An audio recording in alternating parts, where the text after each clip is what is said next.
Every couple should decide their own dynamic that works best for them. But when I say that, I believe men should lead. Women will call me a pick me when I say that in general. There are different ways they say it, but I'm just using this as an example. So some of the critique I will get is that by saying I believe that men should lead, that means that I am a pick me. On the other end, when I say but not in their current dysfunction, men will say that I'm a man hater in some sort of variation. But the truth is that I personally do believe that men should lead. And it's not because I'm Christian, because I believe that men should lead even when I was in college. And this was before I became a Christian. My reason for saying that is because as much as women will deny this, and I know why they'll deny it, and there's a good reason why they'll deny it. I used to deny it, and there's a good reason for that, right? When I say women, when it comes to our sex drive, it's almost impossible for the majority of women, not all, for our sexual desire to get activated when we are in a partnership with a man that we are in control of. I'm not talking about love. I want to make sure that I make this perfectly clear. I'm not talking about love.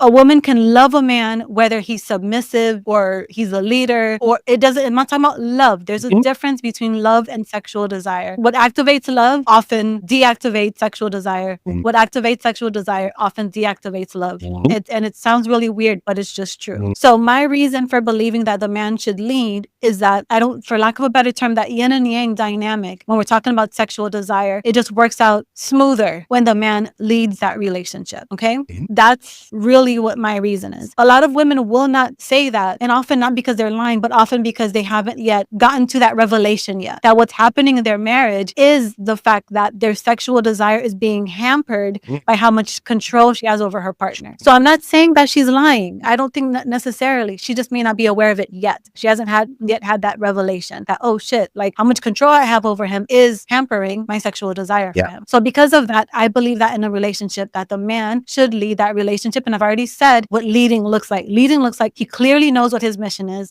He clearly says to his partner what his mission is. And he's the one driving the car on the way to that destination. I mean, that's what I'm not saying. He's telling her what to do. That's not what I mean at all. Because that dynamic maintains that sexual desire. And I want to make sure I make it clear again. I'm not talking about love. I'm talking about sexual desire within a monogamous relationship, because it's an important part of a long-term committed relationship. I believe it just, for whatever reason, God made it in a way where when she has too much control over him and he's playing that submissive role, it just impacts her sexual desire for him. So because of that, I just think to make it easier for both people to get what they want, just he should lead that relationship. Nevertheless, he should learn how to properly lead that relationship. His submissiveness/passivity leads to her lack of sexual desire for him.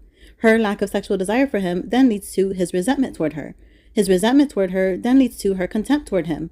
Her contempt toward him then leads to the couple staying together unhappily or divorce.